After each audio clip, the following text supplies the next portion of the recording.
karena banyaknya Nabi Muhammad melaksanakan puasa beliau dipuji.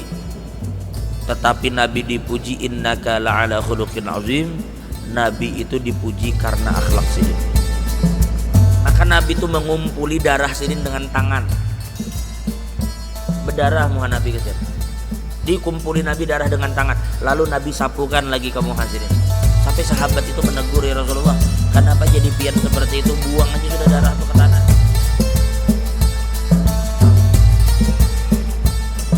Assalamualaikum warahmatullahi wabarakatuh. Alhamdulillah, pada hari ini kita kembali bertemu di hari yang kelima daripada bulan Rabiul Awal,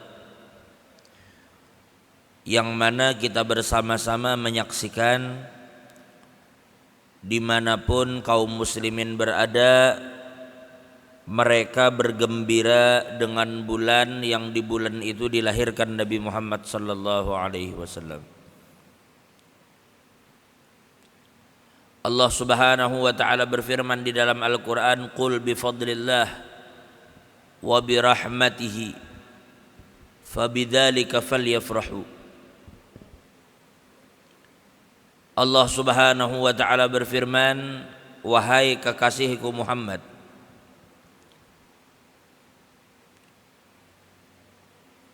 sampaikanlah kepada mereka untuk bergembira dengan berbagai karunia dan rahmat yang Allah berikan kepada mereka.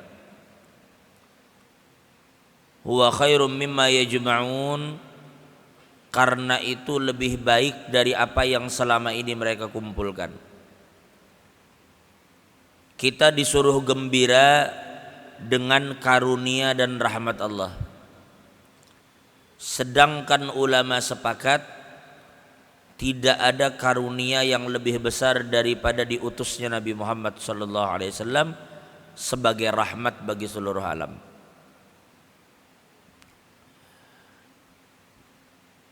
Lalu ketika kita berbicara tentang Nabi kita Muhammad SAW, di dalam hadis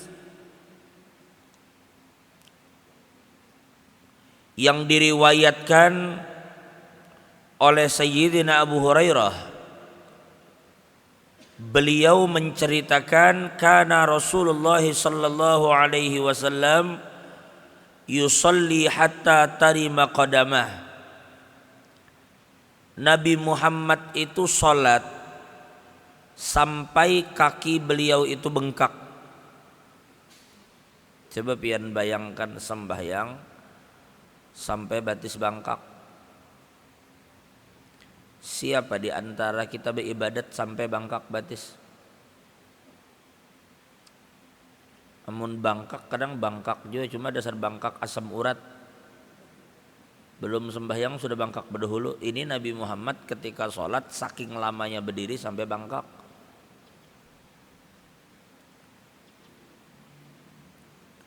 La ilaha illallah.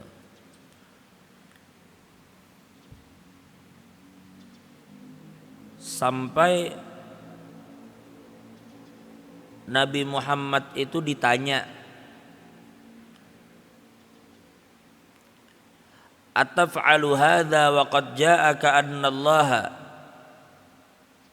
qad ghafara laka ma taqaddama min dhanbika wa ma ta'akhkhar?" Nabi ditanya, "Ya Rasulullah, apa pian uyu-uyu sembahyang sampai batis bangkak? Padahal pian ini sudah dijamin bahwa segala dosa-dosa seandainya pun ada Allah akan ampuni. Pian bersih dari segala macam dosa." Lalu jawaban Nabi, afala akunu abadan syakura. Ujar Nabi, apakah aku tidak mau atau tidak pantas untuk menjadi hamba yang bersyukur? Artinya aku lakukan ini sebagai bentuk rasa syukurku kepada Allah. Kalau kita berbicara tentang Nabi kita Muhammad, akan kita banyak temukan sekali riwayat-riwayat di mana sahabat aja sembahyang di belakang Nabi ini nyerah apabila sembahyang sunnah.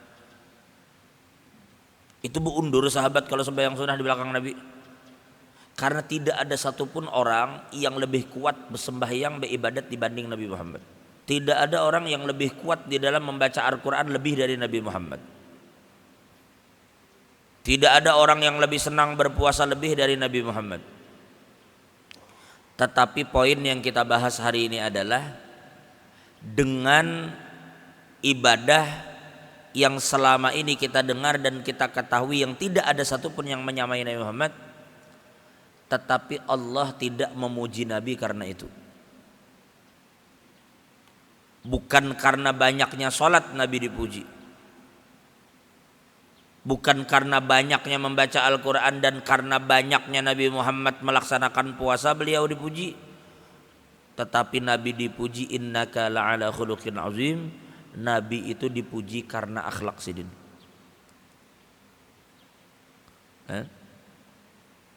Sedikit mungkin sebelum kita berbicara tentang akhlak, karena ini yang menonjol dari Nabi.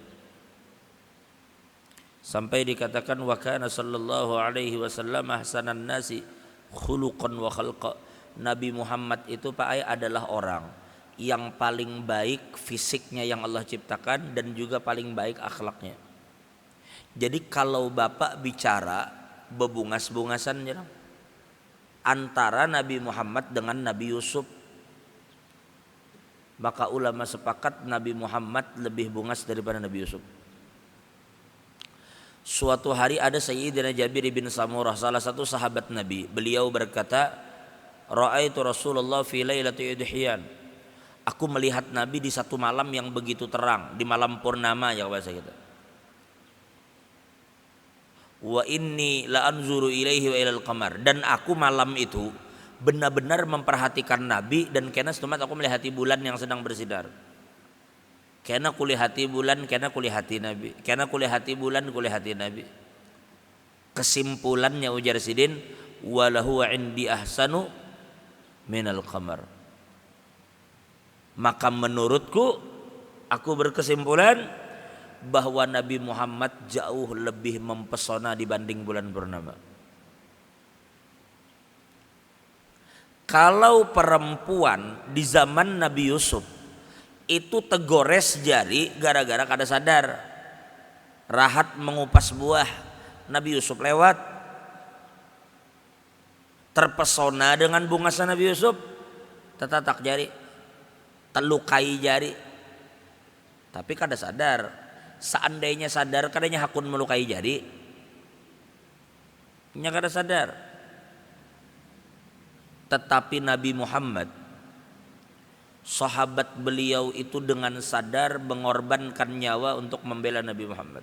Dengan sadar, bukan melukai jari, andai tubuh mereka luka dan seandainya mati pun mereka rela. Sampai-sampai Pak, sosok yang orang-orang di kampung-kampung di bulan ini, di kampung Bugis, di kampung Banjar, di kampung Butun, di kampung Jawa, di kampung Sunda, di mana-mana orang berkumpul, orang gembira dengan kelahiran Nabi. Masing-masingnya mengekspresikan kecintaannya kepada Nabi. Kada kawa dia apa-apai, orang mengekspresikan cinta itu sudah di luaran itu.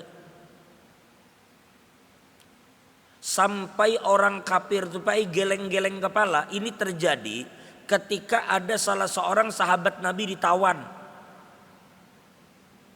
Dia disiksa, dia ditanya, "Ikam maulah kalau kami bebaskan?"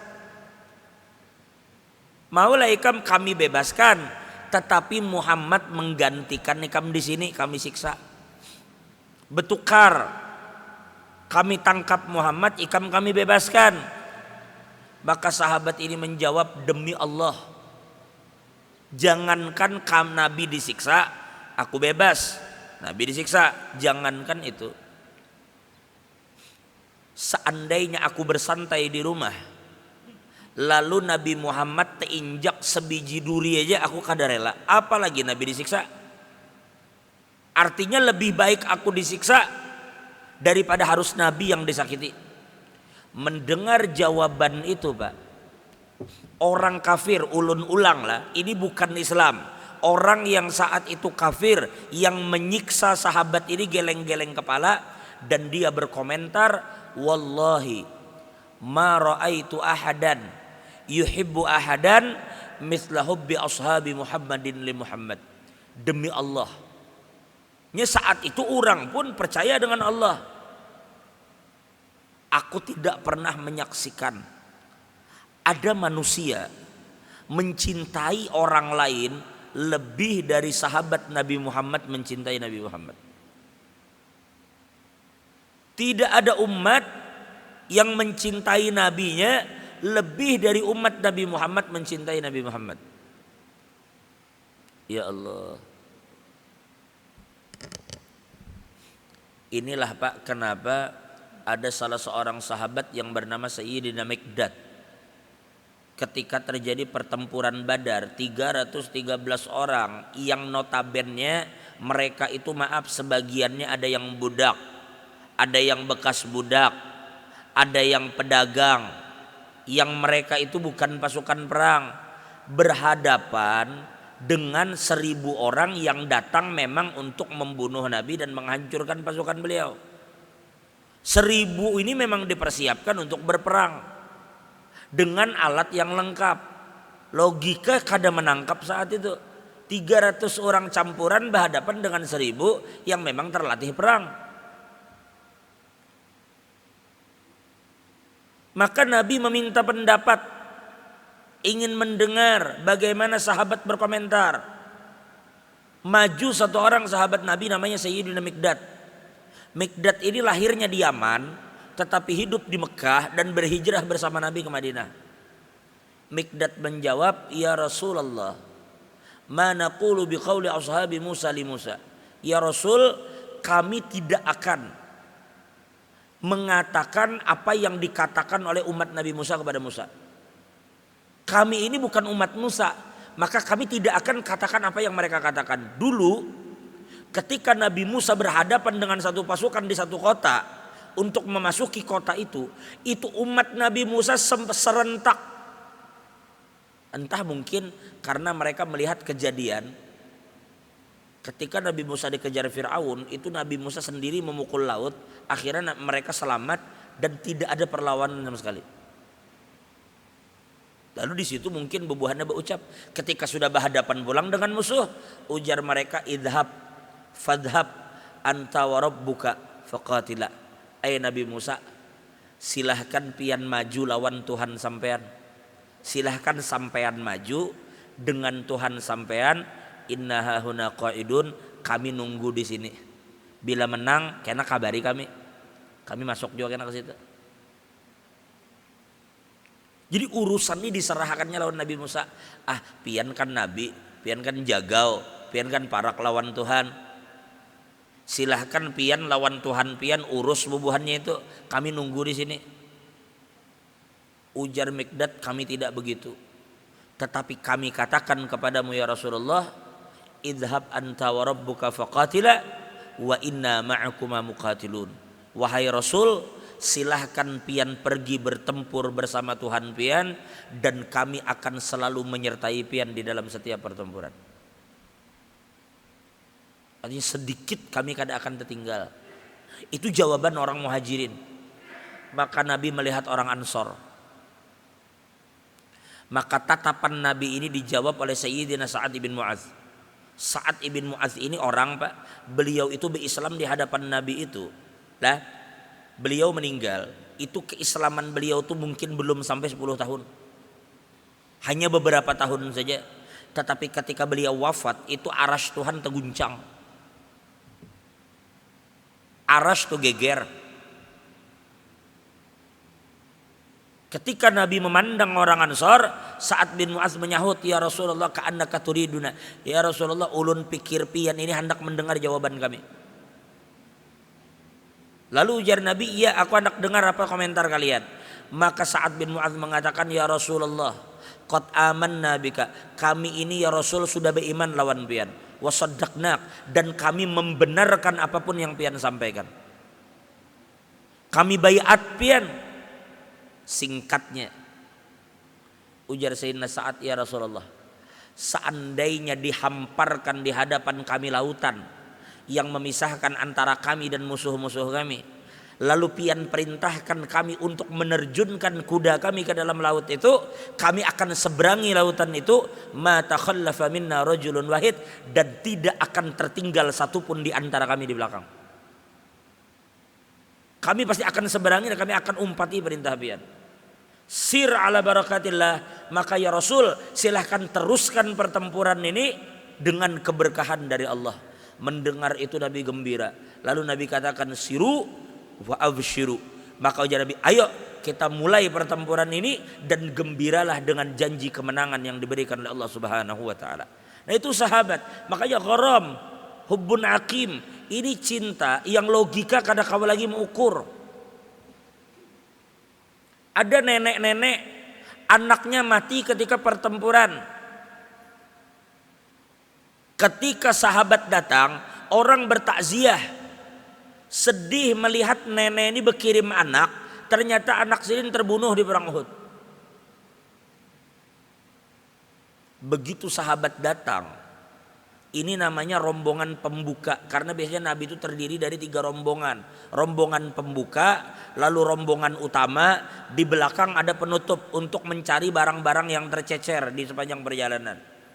Yang pembuka datang, mereka berbela-sungkawa melihat nenek ini berdiri di pinggir jalan bersama dengan orang-orang Madinah yang lain menunggu pasukan perang tiba.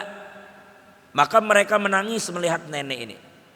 Lalu mereka berkata, "Nek, pian sabar, pokoknya disabar-sabari." Mereka bertakziah, menyatakan bela sungkawa. Maka nenek ini berkata, ujar nenek itu, "Aku kada bertanya tentang anakku, aku betakun Nabi Muhammad mana?" Lalu datang Nabi Muhammad. Begitu datang rombongan Nabi, Nabi melihat nenek itu, Nabi pun turun. Di wajah Nabi itu pakai luka karena bekas beliau itu memakai helm. Lalu pukulan panah dan pukulan tombak itu menghantam pipi Nabi sampai lempengan besi yang melindungi pipi Nabi itu masuk ke dalam pipi Nabi dan menanggalkan gigi sidin. Jadi ada bekas darah di wajah Nabi. Dan wajah Nabi penuh dengan debu setelah selesai pertempuran. Lalu nenek itu melihat Nabi, baru nenek itu menangis. Maka nenek itu berkata, "Ya Rasulullah, demi Allah, melihat debu yang menempel di wajah pian itu lebih menyakitkan hati ulun dibanding anak ulun yang terbunuh di medan perang." Hubbun aqim, cinta yang ketika terpatri di dalam dada seseorang, maka kedada yang bisa menerjemahkan cinta itu lagi. Makanya kita katakan tadi bahwa Nabi Muhammad, orang mengorbankan segalanya untuk beliau itu dalam keadaan sadar. Dan ulun yakin pian semua yang hadir pun di masjid ini, seandainya ditawarkan di hadapan pian mati untuk membela Nabi, pian akan terima tawaran itu. Orang siap untuk melakukan apapun demi menjaga kehormatan Nabi Muhammad. Dia akan lakukan apapun demi Nabi Muhammad. Ahsanan nasi khuluqan wa khalqa. Nabilah yang terbaik di dalam rupa. Tetapi bukan itu kan titik pembahasan kita, kalau hanya rupa. Makanya Nabi Muhammad itu tidak begitu familiar ketika orang membicarakan rupa, tetapi Nabi itu lebih menonjol sifat, akhlak. Sebelum kita berbicara tentang akhlak beliau, saya ingin ceritakan sedikit tentang fisik Nabi. Mudah-mudahan Allah memberikan kita kesempatan bisa bermimpi bertemu Nabi sallallahu alaihi wasallam. Di dalam hadis yang diriwayatkan oleh Sayyidina Bara ibn Azib, beliau berkata, "Wa kana li Rasulillah sallallahu alaihi wasallam sya'run yadribu mankibaih." Nabi Muhammad itu rambut beliau. Jadi Nabi itu laisa bitawilil ba'in wala bil qasir. Nabi itu tidak tinggi yang terlalu jangkung tetapi tidak juga rendah. Nabi tidak tinggi yang jangkung tapi kada juga rendah. Rambut beliau itu sampai ke cuping telinga. Dan di sementara riwayat yang lain dikatakan terkadang rambut Nabi bisa mencapai pundak.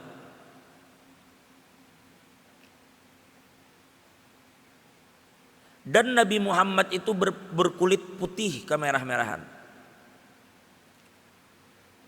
Nabi Muhammad itu ba'idun ma bainal mankibain, memiliki dada yang bidang. Nabi Muhammad itu memiliki hidung yang mancung tetapi tidak bengkok. Hidung Nabi mancung tapi tidak bengkok. Dahi beliau luas. Rambut beliau hitam. Janggut beliau lebat, dan terkadang janggut itu beliau beri pacar berwarna merah.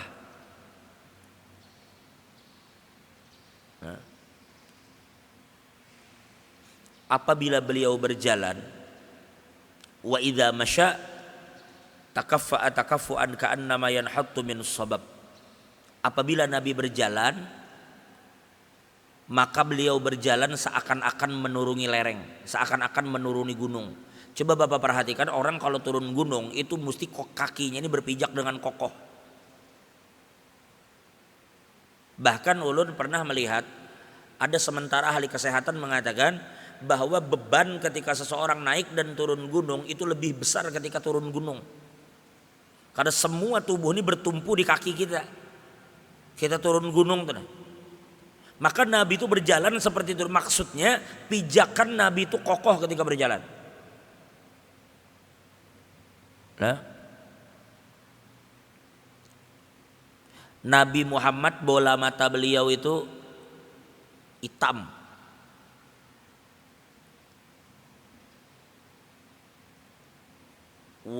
Walaysa bil ja'dil qatid wala bisabat, dan Nabi Muhammad itu rambut sidin tidak keribo tetapi tidak juga lurus. Rambut Nabi itu bergelombang. Ikal ke jarang tuh. Bergelombang. Tidak lurus, tidak keribo. Kita hanya bisa gambarkan dari apa yang dilihat oleh para sahabat. Makanya kita mengharap mudahan Allah memberikan kita kesempatan bermimpi Nabi.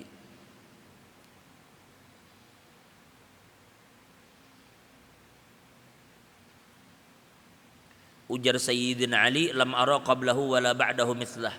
Aku tidak pernah menyaksikan orang yang sama seperti Nabi sebelum atau sesudah beliau. Dan Nabi Muhammad ini Pak, wa idzal tafata iltafata jami'an, iltafata bi jami'i badanih. Nabi itu bila sidin berjalan lalu ada orang memanggil, ya Rasulullah, apa kabar pian? Nabi Muhammad kada bisa menyahut begitu, baik. Ikam apa kabar? Kada. Tetapi Nabi akan menghadapkan seluruh tubuh beliau kepada orang itu, baru beliau akan jawab. Nabi akan menghadapkan seluruh tubuh kepada lawan bicara. Ini puncak adab. Ulun pernah dulu ketika pertama kali berangkat ke Hadramut, waktu itu menyampaikan pesan almarhum Habib Mustafa Al-Idrus, abahnya Habib Ghalib Al-Idrus. Waktu itu beliau masih tinggal di Martapura. Jadi waktu itu ulun sowan, lalu beliau katakan, nanti kalau kamu ke Hadramut, jadi saya titip salam ke Habib Umar. Nangaran kita nih kada beadab lah. Masih kada, tapi begitu datang pertama kali ulun bertemu Habib itu di Masyhad. Waktu itu acara di Masyhad, Habib ini berjalan, banyak orang mengelilingi. Kita berada di belakang rombongan orang ini di pinggir jalan nih orang menyaksikan Habib ini lewat. Ulun berada mungkin kalau ada garis ibarat kita tuh pagar betis, ulun di belakangnya, di belakang pagar betis tuh. Lalu Habib lewat berjalan. Sini berjalan. Yang ngaran kita kada beadab teh, hanyar-hanyar datang, padahal logikanya bisa aja mencari. Coba waktu itu ulun berpikir, Kena takutnya ulun lupa pesan Habib Mustafa. Maka ketika Habib lewat, yang ngaran anak baru melihat Habib tuh gembira rasanya.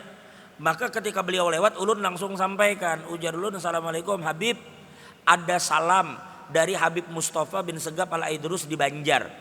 Habib itu kebetulan Sidin melewati ulun sudah. Jadi ulun di sini, Sidin lewat. Sidin lewat kayak itu baru ulun berucap salam, kelewat Sidin. Coba pian bayangkan. Begitu Sidin lewat dari ulun, Sidin lewat, ulun kan di sini. Sidin kan di sini. Lalu ulun lewat,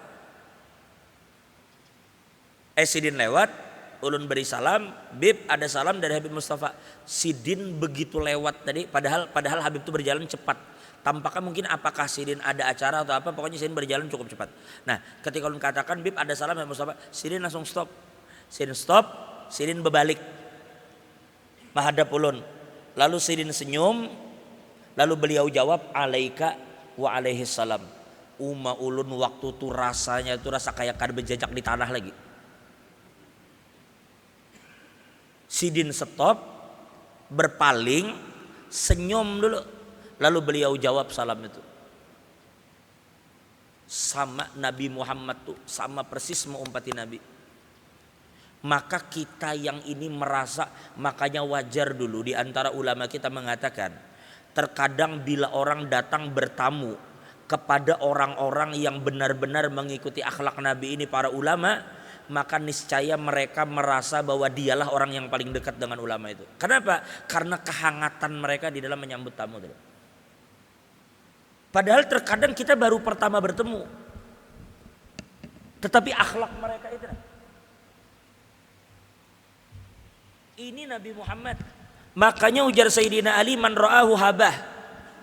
Barang siapa yang melihat Nabi pertama kali, dia pasti akan segan dengan Nabi karena wibawa Nabi. Wa man khalatahu ma'rifatan ahabbah. Tetapi siapa yang benar-benar duduk, berkumpul, bergaul, inya pasti jatuh cinta lawan Nabi Muhammad. Orang yang seumur hidup beliau tuh dikatakan di sini. Ini yang katakan bukan ulun, istri Nabi Sayyidah Aisyah. Istri Nabi. Ujar istri Nabi, ma ra'aitu Rasulullah muntasiran min mazlamatin zulimaha qat ma lam yuntahak min maharimillahi ta'ala syai'. Aku tidak pernah, ujar istri beliau deh. Aku tidak pernah melihat Nabi Muhammad itu mencoba untuk membela diri ketika beliau dizalimi orang. Maksudnya Nabi dicaci, Nabi dihina, Nabi kadang pernah berusaha untuk membela diri.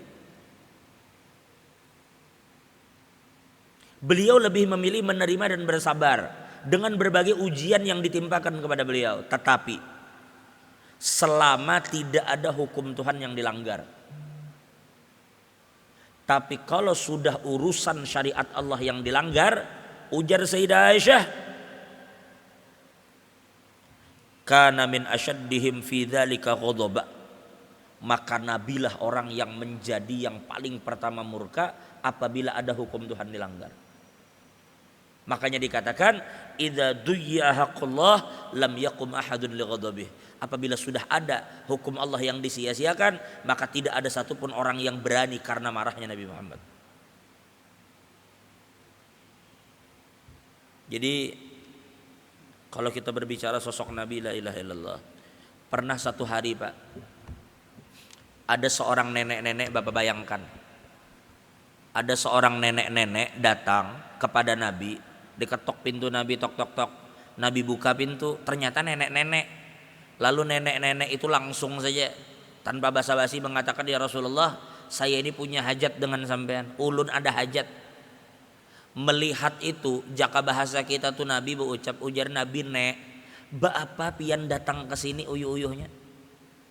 Ujar Nabi, ijlisi fi ayyi tariqil madinati syi'ti ajlis ilaik. Nek, pian suruh aja orang datang, di mana pian hendak ulun datangi pian.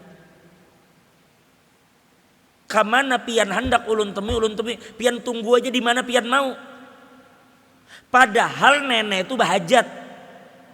Yang bahajat nenek mendatangi Nabi, tapi ujar Nabi pian lain kali jangan lagi bawa uyuh ke sini. Pian suruh orang datang, di mana pian hendak ulun temui. Itu Nabi Muhammad. Makanya di dalam rawi itu dikatakan idza da'ahul miskinu ajabahu ijabatan muajjalah. Nabi Muhammad itu bila sudah dipanggil oleh orang miskin, bila sudah diseru orang miskin, bila sudah diundang orang miskin, bila dimintai tolong orang miskin, Nabi bukan hanya menjawab, tetapi Nabi akan mendatanginya dengan segera. Nabi kada tunda-tunda. Bila sudah yang memanggil orang miskin, ajabahu ijabatan muajjalah. Cepat Nabi datang untuk menjaga, jangan sampai ujar bahasa Banjar itu mereka merista. Bila sudah nang sugih mengiau, bila sudah pejabat mengiau, nya laju datang. Bila sudah orang miskin mengiau, nya kada tahu-tahu. Nabi Muhammad idza da'ahul miskin ajabahu ijabatan muajjalah. Dan itulah kadang-kadang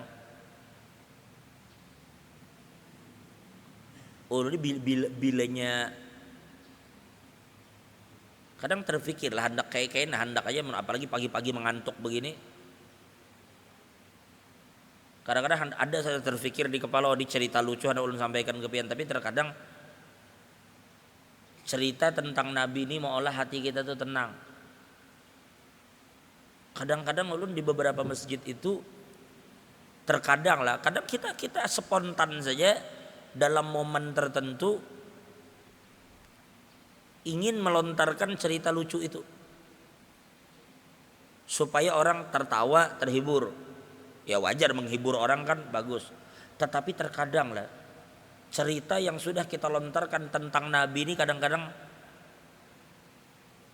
membuat kita tuh terlena sehingga kita pikir tidak apalah, kalau hanya untuk pian tertawa, rasanya pian bulik nonton OPJ pian bakal ketawa.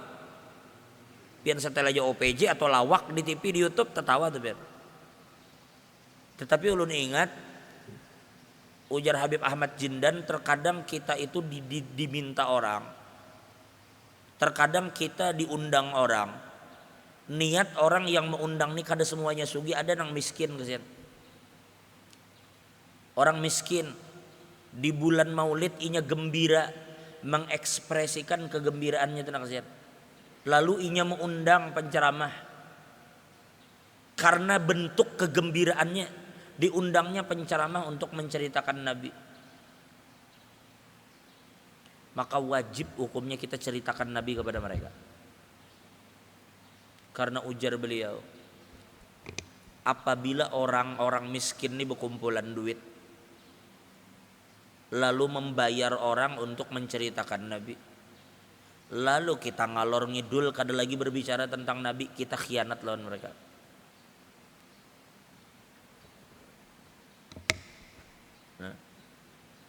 Kita khianat dengan mereka. Maka ulama menjaga benar, jangan sampai momen-momen maulid seperti ini kemudian dijadikan orang sebagai ajang, baik itu dalam urusan pilkada, baik itu dalam urusan ini itu, yang berbicara tentang politik. Mereka sangat menjaga majelis-majelis mulia, karena di dalam majelis ini diceritakan tentang Nabi Muhammad. Karena kita di bab lain kita berbicara tentang siasah Islam itu kita bicara, tetapi ketika mereka sedang membicarakan Nabi, rasanya yang lain itu tenggelam bila harus berhadapan dengan cerita Nabi Muhammad. Coba Bapak bayangkan, adakah orang, coba Bapak ingat, Bapak mungkin pernah saksikan peristiwa perang Uhud, Bapak mungkin dengar ceritanya. Ini di belakang Nabi ini, Nabi itu sengaja memilih posisi lah. Gunung Uhud itu kan memanjang, umpama dinding itu, nah umpama begini.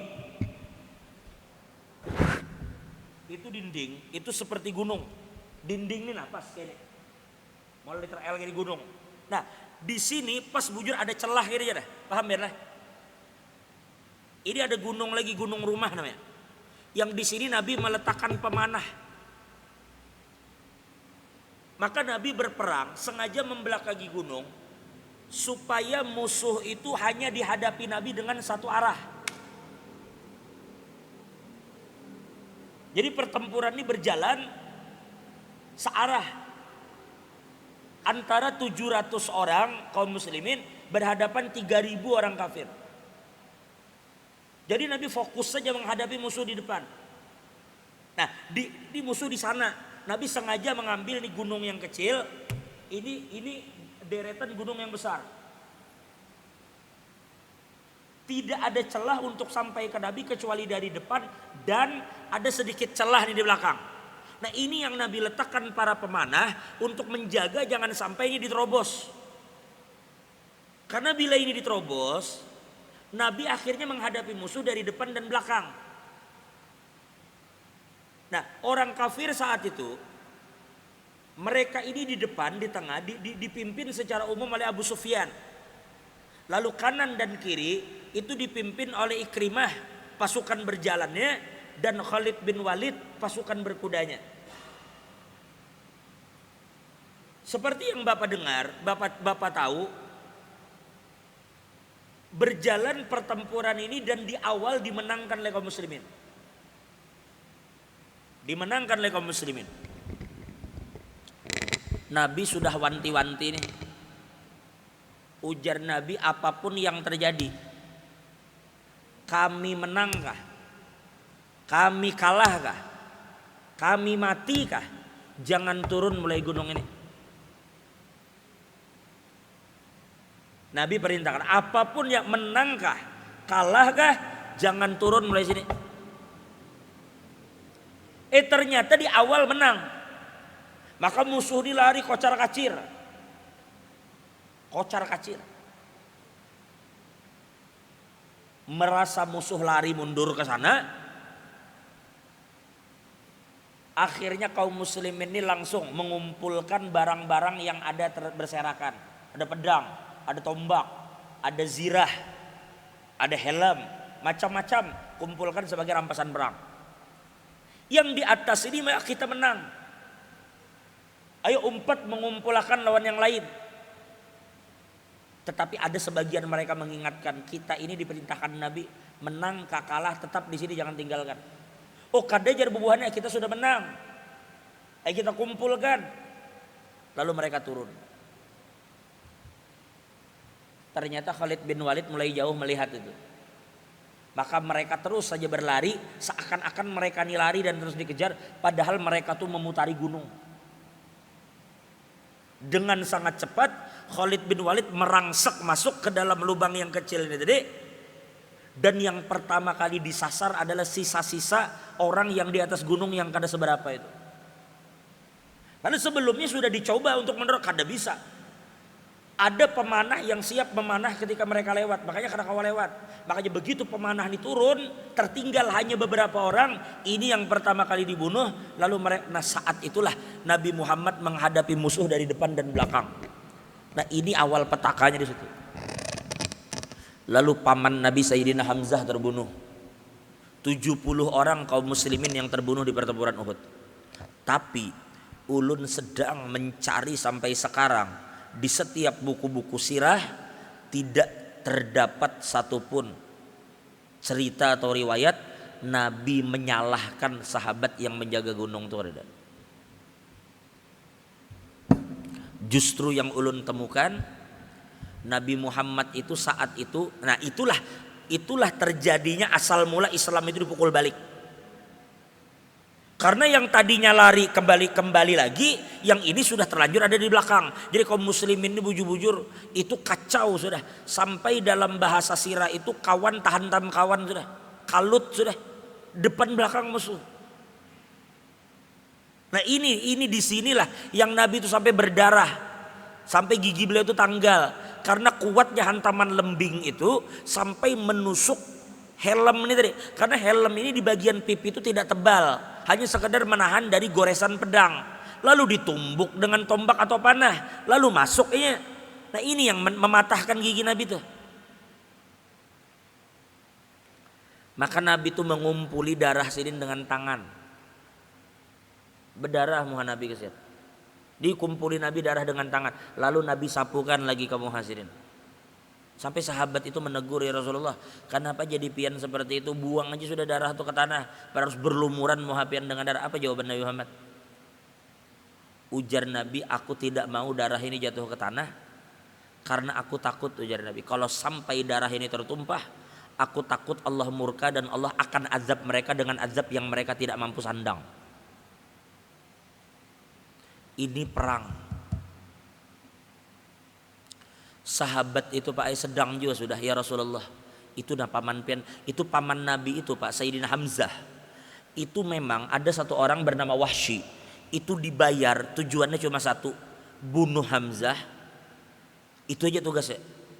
Kada perlu melawan yang lain. Cari Hamzah, bunuh dia dan buktikan dia mati. Itu aja yang Wahsy lakukan. Jadi dari jauh inya sasar. Karena Wahsy ini dikatakan, itu digambarkan lah, andai orang meletakkan sesuatu di kepalanya, dibawa bergoyang, inya mampu membidik benda di atas kepala itu dengan tepat dengan tombaknya. Bidik orangnya. Ini yang menyasar Sayyidina Hamzah. Kada berani juga penghadapan langsung. Dari jauh juga menyasar dengan tombak. Singkatnya terbunuh Sayyidina Hamzah. Dibelah perut Pak. Sampai organ dalam beliau ini dikunyah oleh Hindun. Dimuntahkan lagi, dikeluarkan lagi. Terjadi setelah yang tadi. Dalam keadaan begini kaum muslimin lalu naik ke atas gunung. Di situ mereka bertahan di gunung. Maka sahabat ini berkata, ya Rasulullah, laknatlah mereka. Mereka dari atas gunung tuh melihati orang-orang musyrikin yang di bawah nih nah. Nabi itu terluka dari gunung. Cuma musuh kada juga mengejar karena posisinya gunung kan. Artinya kalau dari gunung kita bisa memanah orang-orang yang hendak naik. Jadi mereka pun kadang ngambil resiko. Jadi saling tatap. Orang-orang di bawah menatap ke atas dengan puas, merasa ini pembalasan atas apa yang terjadi di Badar. Kaum muslimin pun menatap mereka. Maka di momen-momen seperti itulah sahabat menghadap Nabi, Rasulullah, laknatlah mereka. Cukup sudah pedang kita. Cukup sudah pedang kita. Maka sekarang pian angkat tangan, pian laknat mereka, pian doakan mereka. Apa gunanya di dunia ini hidup orang macam begini? Paman pian dibunuh, pian ini mengajak mereka supaya selamat, ia pian disakiti. Pian ini mengajak mereka supaya selamat, ia pian dilukai hendak dibunuh. Apa gunanya orang begini hidup? Laknat mereka dan mintakan supaya Allah menimpakan kesusahan dan kebinasaan kepada mereka. Apa jawaban Nabi? Nabi dengan tegas mengatakan, ma bu'istu syattam wala la'an. Ujar Nabi, aku tidak diutus oleh Allah sebagai tukang caci dan bukan juga sebagai tukang laknat. Innama bu'istu rahmatan lil alamin. Tetapi ujar Nabi, aku Allah utus sebagai rahmat bagi seluruh alam. Lalu Nabi mengangkat tangan. Lalu Nabi katakan, Allahumma ghfir liqaumi fa innahum la ya'lamun. Ya Allah, ampunilah kaumku karena mereka itu tidak tahu. Maka ulama mengatakan doa Nabi ini menyasar kepada dua tujuan. Yang pertama, doa ini Nabi mintakan ampun untuk sahabat beliau yang pergi meninggalkan gunung. Yang kedua, sekalian untuk memintakan bagi orang-orang yang melukai Sirin. Coba Bapak lihat apa hasil doa ini. Bapak sebut siapa sih pentolan perang Uhud? Abu Sufyan, istrinya Hindun, Ikrimah Abu Jahal, Khalid bin Walid, Wahsy, semuanya di kemudian hari masuk Islam dan menjadi sahabat Nabi SAW. Seandainya Nabi doakan saat itu binasa bukan itu berarti. Itu malaikat itu saking murkanya sampai bertawar lawan Nabi, kalau pian ya Rasul mengizinkan kami turun berperang, kami angkat gunung, kami lemparkan gunung ini ke mereka. Tapi Nabi kada. Tetap kekeh Nabi. Padahal ini perang, pertempuran. Nabi hanya menjalankan sunnatullah saja. Dalam pertempuran memang harus melawan, tapi tidak ada sedikit pun dalam benak Nabi untuk membinasakan mereka. Apa yang terjadi? Ya lihat, Khalid bin Walid menjadi orang yang bagus Islamnya, menjadi komandan di dalam setiap pertempuran, sampai digelar sebagai Saiful Ilah, Saifullah, pedang Tuhan yang terhunus di hadapan orang-orang kafir.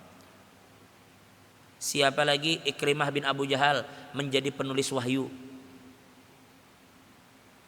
salah satu penulis wahyu, anak Abu Jahal.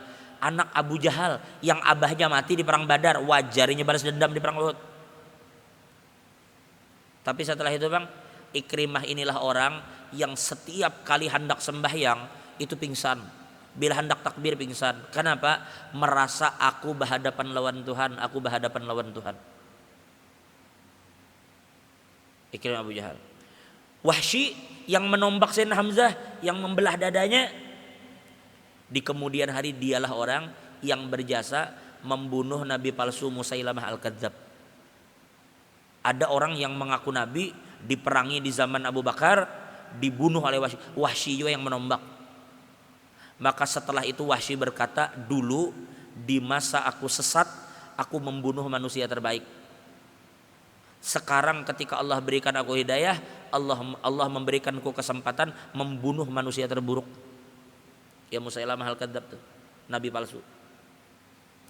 Hindun bang dan Abu Sufyan punya anak namanya Muawiyah, yang Muawiyah inilah orang pertama yang menjadi khalifah di dalam Bani Umayyah.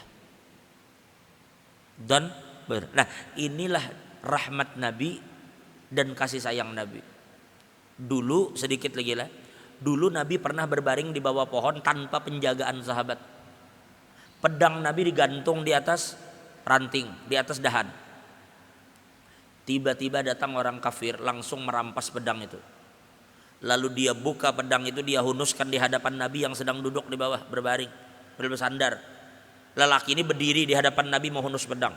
Lalunya berkata, wahai Muhammad, siapa nang kawan nolong ikam hari ini? Sahabat kada lagi, tidak di tempat, pedang di tangan, Nabi di bawah, teman-teman sudah bersandar. Lalunya berkata, Muhammad, siapa yang akan selamatkan kamu dari pedang ini? Maka dengan tenang Nabi menjawab, Allah. Mendengar kalimat Allah, lelaki tadi tersentak, kada menyangka Nabi jawab begitu. Tiba-tiba terlepas pedang itu dari tangannya, langsung Nabi sambut. Nabi berdiri. Nabi tanya, ujar Nabi, siapa yang akan menyelamatkan kamu dari pedangmu nih? Lalu lelaki tadi mengatakan, Muhammad, ikam ini dikenal sebagai orang pemaaf, pian ini orang baik, pian ini suka memaafkan, suka menyambung silaturahim. Mendengar itu Nabi hanya tersenyum, dan Nabi kemudian memberikannya kesempatan untuk pergi meninggalkan Nabi. Maka lelaki itu sendiri berkata, sebelum kejadian itu aku nih kemana-mana selalu menceritakan keburukan Muhammad. Padahal Nabi kada punya keburukan, tapi selalu ia membenci Nabi dan bercerita yang tidak baik tentang Nabi. Tapi pasca kejadian itu, kemana-mana dia datang, dia dengan bangganya menceritakan kebaikan hati Nabi SAW. Coba lihat. Artinya 90% lebih orang-orang yang mendekat dan berislam itu adalah orang-orang yang terpesona dengan akhlak Nabi SAW.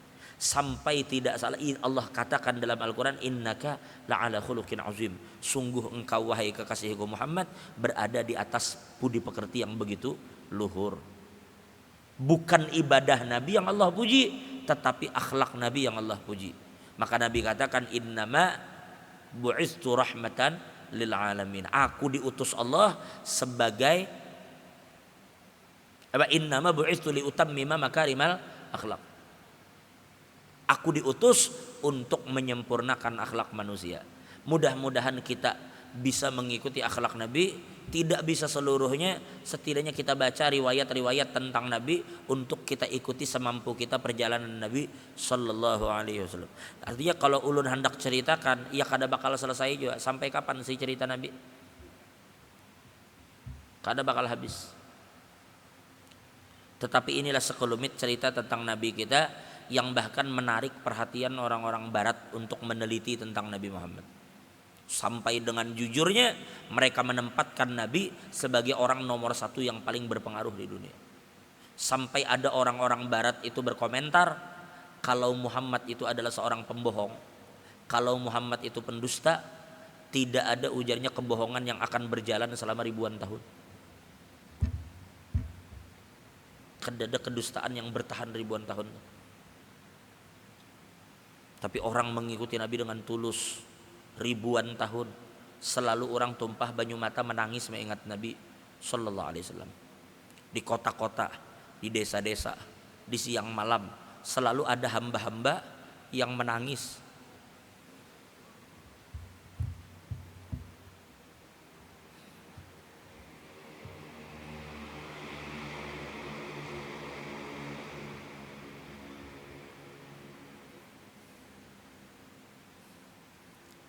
Zaman ini tidak pernah sunyi. Tidak pernah sunyi dari orang-orang yang merindukan Nabi Muhammad sallallahu alaihi wasallam.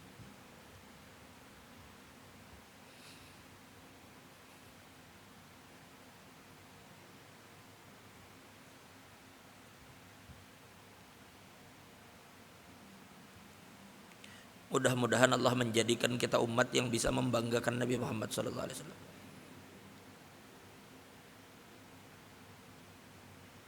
Ulun ingat dulu almarhum Habib Mustafa Laidrus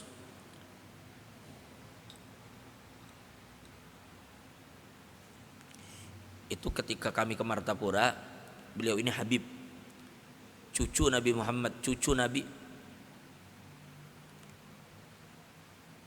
dari bangsa Laidrus. Jadi waktu itu kami berkunjung, kami meminta doa waktu kami masih santri di Martapura. Kami datang, kami berkunjung, kami minta doakan dengan beliau. Waktu itu kebetulan posisi kami hendak berangkat ke Hadramut. Maka beliau katakan, ujar beliau, tetapi kalian santrilah yang mendoakan saya. Jadi tetap kita minta doa beliau. Nah, yang ulun terkesan itu sampai pulang,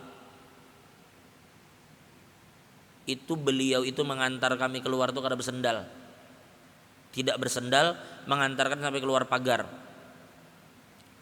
Yang ulun terenyuh itu terakhir beliau itu berkata, ujar beliau, doakan saya. Itu Habib ujar. Ujar beliau ini cucu Nabi lah, cucu Nabi. Ujar beliau, tolong doakan saya, mudah-mudahan di hari kiamat nanti Nabi Muhammad berkenan mengakui saya sebagai umat. Saya perhatikan. Ini cucu Nabi. Ini kami anggap pelajaran yang luar biasa. Saya beliau katakan, doakan saya, ajar beliau, mudah-mudahan nanti di hari kiamat Nabi berkenan mengakui saya sebagai umat beliau. Nah, inilah sekelumit beberapa hal tentang Nabi kita Muhammad. Selebihnya coba Bapak cari di toko-toko buku-buku yang berbicara tentang Nabi Muhammad. Lah, terserah Bapak apapun jenisnya, judulnya, toh sekarang orang sudah banyak kok menerjemahkan buku-buku Arab itu dengan terjemah yang valid, terjemah yang dipertanggungjawabkan.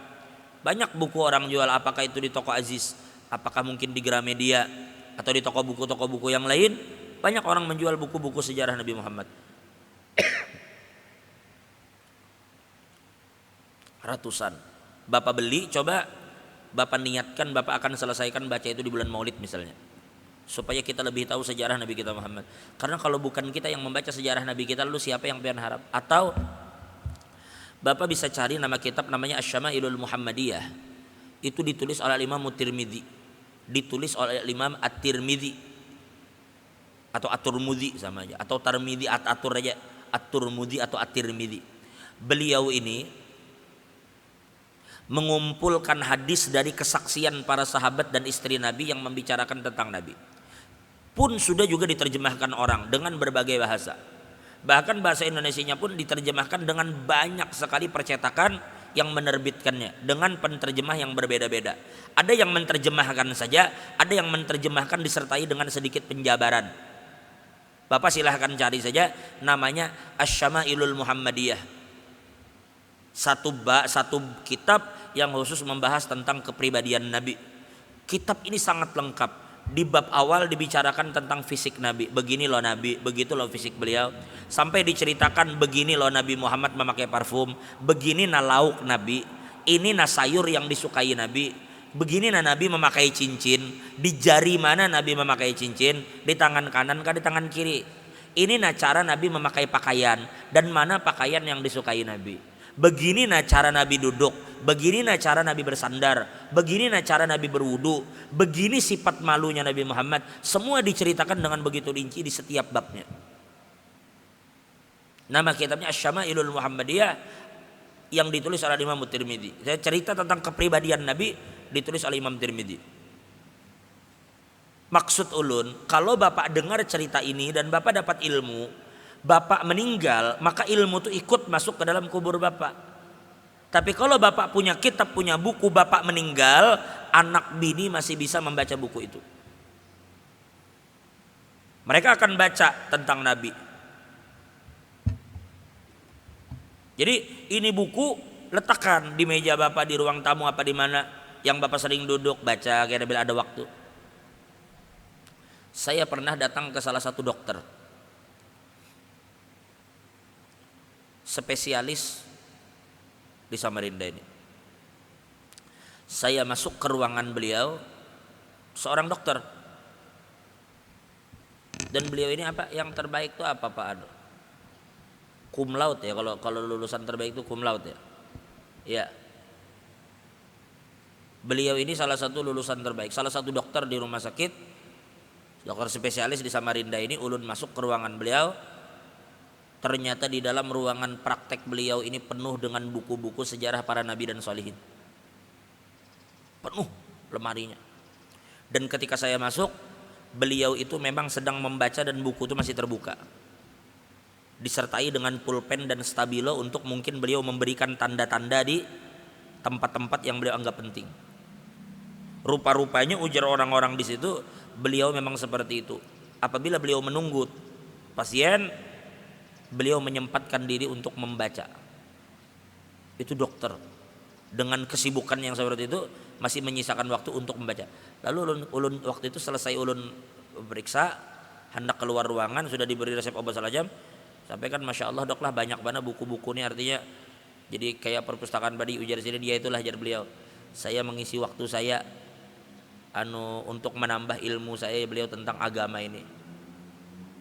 Ya banyak buku-buku tentang ruh, buku-buku tentang alam malakut, buku-buku tentang alam barzakh, itu ada di ruangan beliau.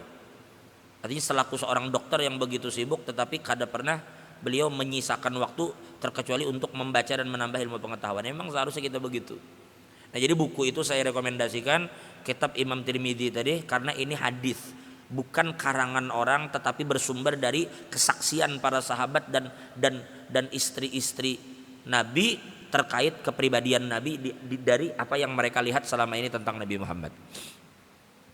Kalau sejarah Bang, tapi ini tidak runut lah, ini hanya bicara begini loh cincin Nabi, begini loh di tubuh Nabi itu ada khotamun nubuwah namanya, ada daging sedikit tumbuh di belakang Nabi ini yang di situ ada tanda beliau itu penutup para Nabi. Ada kayak bendolan di belakang Nabi itu mungkin kayak telur puyuh di belakang Nabi yang di situ tertulis tanda penutup kenabian. Nah, tapi itu tidak runut bicara Nabi lahir, sebelum lahir, siapa paman, siapa tidak.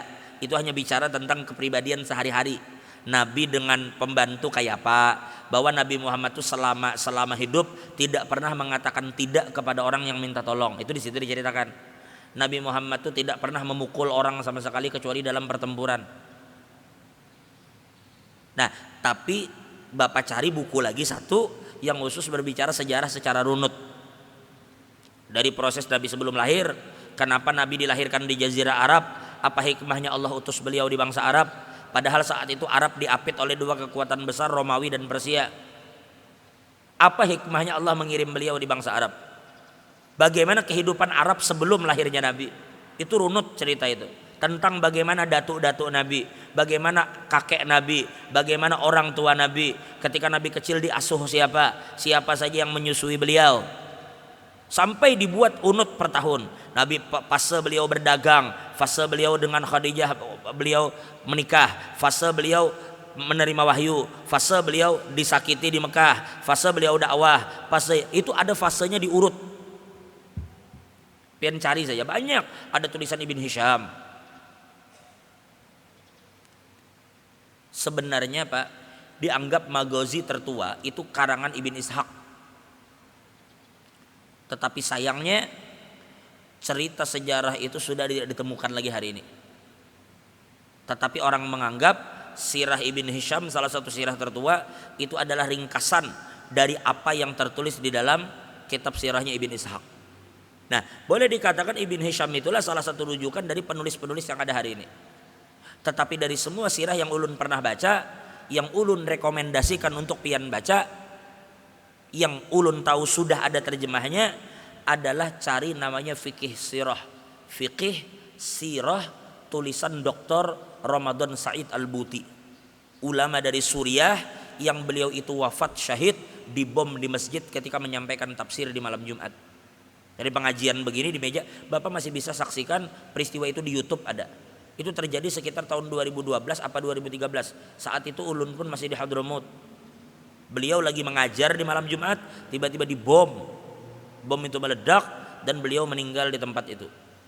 Dr. Ramadan Said Al-Buti, ulama besar dari Suriah. Beliau menulis sejarah Nabi dengan argumen yang kuat, diantaranya membantah sejarah yang ditulis oleh orang-orang Islam sendiri yang lebih berkiblat kepada kesaksian para orientalis. Kadang-kadang maksud beliau, kita ini terlalu, Islam ini memang logika ini sangat dipakai, tetapi tidak mengenyampingkan keimanan. Iman dan logika sama-sama digunakan. Jadi tidak melulu Islam ini hanya akan menerima perkara-perkara yang logika bisa pikirkan. Sayangnya ilmuwan zaman itu, mereka ini terlalu takut untuk membawa berita-berita yang terlalu gaib, yang logika tidak mampu mencerna. Jadi seakan-akan harus dicerna dulu oleh logika, baru mereka akan muat. Artinya mereka akan memuat berita yang ilmu pengetahuan bisa mencerna. Itu dikritik oleh Dr. Buti. Karena kita berbicara dengan sosok yang wahyu itu turun kepada beliau dengan dan kadang tanpa perantara. Ini sudah logika kada nerima.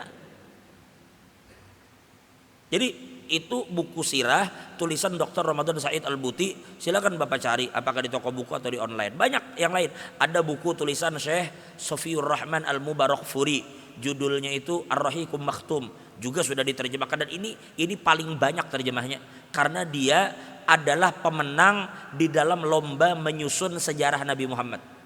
Di Arab diadakan sayembara lomba untuk menyusun, metodologinya bagus, pengambilannya pun bagus, maka kitab ini yang menang. Ar-Rahiqum Maktum namanya. Atau begini saja, kalau Bapak memang tidak mau beli, tapi mudahan mau, parak aja di Gramedia di muka sini aja. Atau Aji si besar pagi. Atau kayak si Dodadi sini ada parak. Pokoknya di mana aja Bapak beli. Mudahan nukar. Kan kada seberapa aja tuh harganya. Katakan 100.000, 150, kada juga setiap hari. Rasanya kayak apa? Kita lah di rumah kita kada ada buku sejarah Nabi itu. Sedangkan anak kita mengikuti HP. Tapi sejarah yang utuh tentang Nabi sampai beliau wafat tidak ada. Oke, begini saja. Kalau memang Bapak tidak beli atau mungkin saat ini dananya digunakan untuk yang lain, insya Allah saya akan kirimkan PDF ke Pak Muslim. Saya akan kirimkan file PDF dari buku yang saya sebutkan tadi, Fikih Sirah. Saya akan kirimkan PDF-nya. Sudah diterjemahkan. Kalau Bapak baca pakai iPad atau tablet lebih mudah karena dia akan besar. Tapi kalau pakai handphone ya tergantung Bapak. Kalau Bapak fine-fine aja membaca yang format kecil, ya silakan. Daripada pian mengikuti HP tapi kebanyakan membaca status orang. Baik pian becicil membaca, hari ini membaca 3 halaman,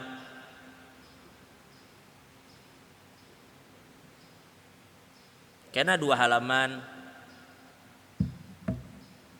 becicil aja.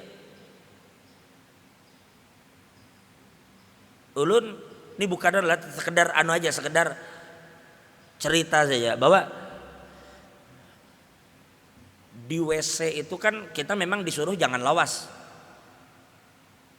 Disuruh jangan lawas. Tapi terkadang namanya panggilan semesta aja orang, panggilan alam. Kadang orang sakit perut, kadang butuh waktu 3 menit. Bahkan ada orang kan kalau kada salah apabila mereka itu sakit, kadangnya kada bisa juga, terutama orang apa glukoma apa Pak yang ada tuh Pak, yang sampai matanya itu kada boleh ngedan di anu, adanya kada boleh ngejan gitu nah, kada dibolehkan mahajan bila dibuang air. Ada yang begitu kan kadang-kadang. Jadi mau kada maunya di WC itu menunggu sampai keluar ya keluar, kada boleh ngejan. Jadi ngaran becicil maksud ulun adalah, jadi kan ulun tuh di WC, di sampingnya tuh ada wastafel pas bersampingan WC. Jadi memang di wastafel itu ulun andak buku. Kloset duduk. Sekarang apa juga duduk kada ada gawian. Nah lalu TV kada ada di WC. Kalau ada TV bisa nonton ada di WC. Nah jadi ulun andak di situ buku yang berbicara, tapi kalau buku agama kan kada mungkin. Ulun andak di situ buku sejarah PKI, sejarah kejadian 65. Bila tuntung ini andak buku lain. Jadi banyak buku-buku tentang sejarah PKI itu ulun selesaikan di WC bacanya. Bukan tetapi karena buku ini kan kada berkaitan agama, dan ulun daripada kada ada gawian, ulun andak di wastafel tuh di samping. Jadi sambil duduk ya sudah. Kada banyak bang, paling dapatnya sehalaman 2 halaman. Tapi namanya kita masuk WC itu kan hampir tiap hari. Tuntung juga akhirnya beberapa buku di situ tentang itu. Ada yang buku-buku PKI tulisan Julius Power, ada yang buku-buku PKI menurut kesaksian semua pelakunya, baik korban dan pelakunya. Artinya becicil tuh. Padahal maksud ulun itu masuk WC dengan durasi yang tidak lama.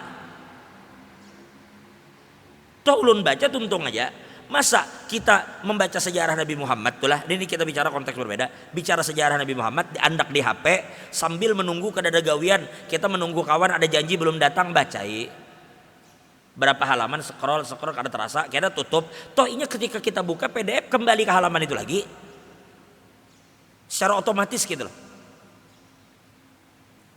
Kena hendak guring, kada mungkin kan guring itu langsung teguring. Mesti ada waktu jeda sebentar menunggu tertidur. Nah baca sejarah Nabi kada mustahil tuh pian, karena itu pian bisa temimpi Nabi. Karena hendak guring kisah Nabi dibaca. Ujar orang bahari, guru, kayak apa caranya supaya temimpi Nabi? Ujar gurunya, ikam makan sin iwak karing yang paling masin. Ka'bah tuh kayak guru, ikam sin makan minyak iwak karing paling masin. Lakukan selama seharian, pagi makan itu, siang makan itu, sore makan itu, dan jangan minum. Kayak iwak karing nang pahak tuh dibakar, jangan minum. Malam guring, isuknya datang ke guru. Guru, apa kabar sini? Mimpi kah sudah Nabi? Kadada guru ajar. Jauh sama sekali bermimpi Nabi. Ulun bermimpi minum. Apa seharian makan iwak karing kada berminuman. Begitu sekali temimpi minum di laut. Nah ujar Nabi, ujar Sidin, ujar gurunya, kalau ikam sudah merasa membutuhkan Nabi seperti ikam membutuhkan air minum itu, ikam akan temimpi, jangan lawan Nabi. Karena seharian tuh pikiran ikam dengan banyu tuh aja. Kenapa jadi kada boleh minum? Padahal butuh ban lawan banyu, minum aja pikiran. Akhirnya terbawa-bawa ke mimpi. Kadang pian ada satu masalah, itu mengisi pikiran pian, bisa terbawa ke mimpi masalah pian itu. Nah kalau sudah Nabi memenuhi pikiran pian seperti itu, bisa besar kemungkinan pian akan temimpi Nabi. Insyaallah kena ulun kirim PDF-nya yang fikih sirah itu lawan Pak Muslim, karena biar mungkin Pak Muslim sebarkan ke grup masjid mungkin, atau dibagikan kepada yang lain-lain. Silahkan. Ada juga satu buku yang ini tadi, kitab ini ada juga terjemah yang ulun punya, tetapi terjemahnya bahasa Malaysia, orang Malaysia, tapi sih kada terlalu anu juga sih, bahasanya pasti bisa kita pahami. Apa bahasa Singapura, bahasa Malaysia kita masih bisa paham. Ada ulun punya terjemahnya tapi bahasa Malaysia yang PDF. Coba Bapak cari saja mungkin di Play Store atau di iOS atau di mana, mungkin di Android mungkin ada aja lah. yang sejarah Syama'il itu yang sudah diterjemahkan. Tapi kalau Bapak tidak dapat, saya kirim aja sekalian yang bahasa Malaysia tadi. Sambil kalau kapan-kapan Bapak ada waktu, sambil Bapak scroll Bapak baca gitu lah. Daripada kada ada gawian lah. Kalaupun kada lunas kada tuntung seminggu sebulan, ya baca saja berkesinambungan, insyaallah karena tuntung aja tuh. Setidaknya kalau Bapak baca itu, Bapak berarti benar-benar setidaknya membaca satu buku sejarah yang secara utuh membicarakan Nabi dari sebelum lahir sampai beliau wafat. Sallallahu alaihi wasallam Muhammad. Mudahan Allah SWT mengampuni dosa kita, Allah tutup segala dan kekurangan kita.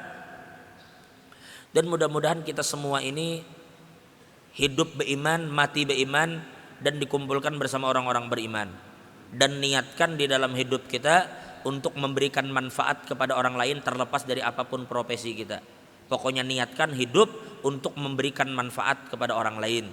Karena Nabi bersabda, khairukum anfa'ukum linnas, khairun nas anfa'uhum linnas. Orang yang paling baik di dalam pandangan Allah adalah orang yang paling bermanfaat untuk orang lain. Mudah-mudahan kita bisa memberikan manfaat kepada yang lain. Allah ampuni dosa kita, Allah tutup segala dan kurangan kita, dan mudah-mudahan Allah Subhanahu wa taala apabila memanggil kita, mudahan dipanggil dalam keadaan husnul khatimah. Dan mudah-mudahan kita semua yang hadir diberikan umur yang panjang, sehat afiat, keluarga diberkahi Allah, usaha diberkahi Allah, hidup kita diberkahi Allah. Hidup beriman, mati beriman, dikumpulkan orang-orang beriman. Allah masukkan ke dalam surganya bighairi hisab ala hadhihi niyyah wa ala kulli ma nawa bihi salafus salih wa ila hadratin nabi al-fatihah.